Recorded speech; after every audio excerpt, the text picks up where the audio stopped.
the cause-effect relationships are by and large timeless. There's evolution. Evolution is how something changes over a period of time. And then around those things are these cycles, because if they're put in the same position, let's say a Federal Reserve is put into a position of having to decide, do you have defaults or do you print money? There's a choice, and that choice repeats over history. And so you can see what are the indicators of that position and what are the reactions and what are the choices. So the cause-effect relationships, by and large, remain the same through history. But there's always a reason. We're changing the world order, okay? In 1945, we started the New World Order. What I mean is, throughout history, there's a fight for control, because there's no world court that you go to and plead your case. And so there's a fight for power. So there's a war, and then the winners come out of that war, and the winners set the rules. And so 1945, the United States had 80% of the world's money. Gold was money at the time. It had half the world's GDP. It had a monopoly on military power. So the US set the world order. That's why the United Nations is in New York. Washington, D.C. has the IMF and the World Bank. And its currency became the reserve currency because of that set of circumstances. Things evolve, things change over history.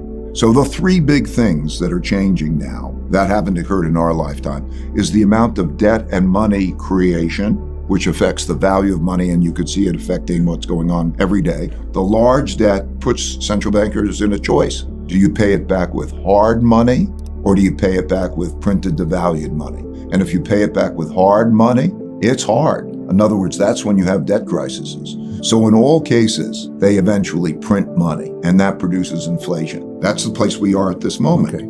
The second is when there's a great internal conflict, usually when there's a large wealth and values gap, at the same time as you have a financial problem. Then you get populism of the left and populism of the right.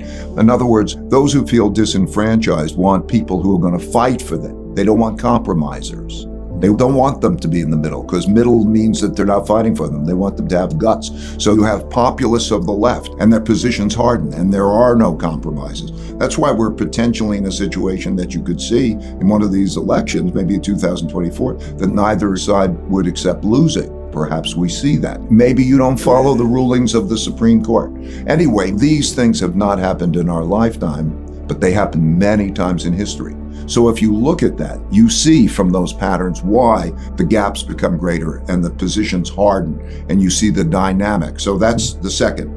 And the third is the rise of a great power to challenge the existing great power. In other words, I gave you the example of how the United States was so dominant in 1945. Now it's not as dominant. It is not dominant. In other words, China and the opposition is as strong as the United States and its allies. And so we have a conflict. And there are 5 kinds of wars, and they start in this order, just sequentially, typically. A trade war, a technology war, a geopolitical influence war. Then you get into a capital and economic warfare, which we are now with sanctions. They always happened in history. And then there's a military war. And so you could see that progression happen through time.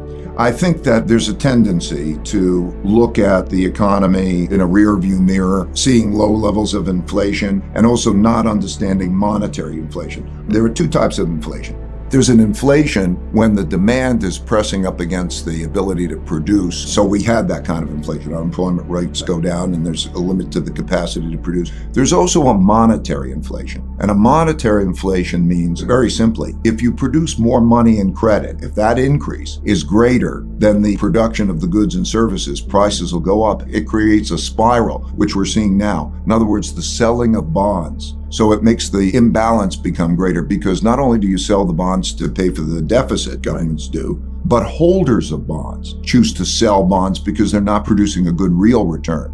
Now, that just mechanistically may be a little bit tricky for some people, but what that means is when you have a big supply-demand imbalance like that, either interest rates have got to go up to curtail that demand, or the central bank has to print more money, and they always print more money. So that dynamic of monetary inflation, the type of thing that makes the 70s, or the type of thing that makes inflationary depressions like happened in the Weimar Republic in Germany in the early 1920s, that kind of inflation I don't think is paid enough attention to.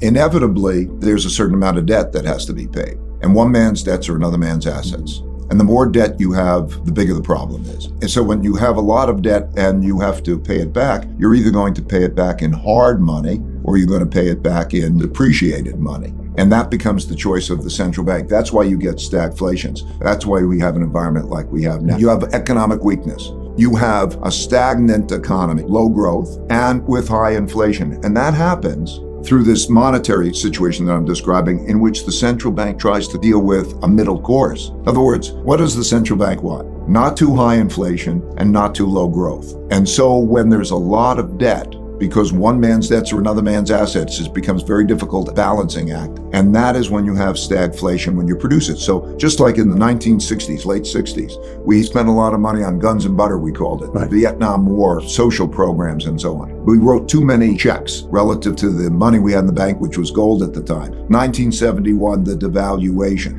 Then they print a lot of money into that stagflation. So stagflation is the middle course when there's two different. So think about it this way. How does he literally fight inflation? Because everybody says tight money policies. And how do you fight inflation? The way that happens is you get people to spend less by taking money and credit away from them. Right. So he will reduce the amount of money and credit that's available. The Federal Reserve is going to sell $1.1 trillion of debt that it has, debt assets, bonds. Right. And then they're going to raise interest rates. So they create a squeeze that reduces demand at the same time as people don't have enough money because inflation is high. The buying power is less. And then what that act is to reduce buying power again to reduce inflation, but it comes at a big cost. And that is stagflation. I want to explain inflation in a very simple way. There's a certain amount, quantity of buying, that is of how much money and credit you're given, divided by the amount of quantity of goods and services sold. In other words, if there's a lot more money and credit produced than there is goods and services produced, you will have an inflation, and the magnitude will be a function of that ratio. Over that period of time, there was a very enormous amount of money and credit that was produced, and there were some bottlenecks and shortages of production and disruption because of mostly of a combination of COVID and also geopolitical issues. Yeah. So there was some effect. Most of the inflation came from the production. We attribute it. We can go down to actually calculate it. Most of that was due to the enormous increase in money and credit and spending that was produced.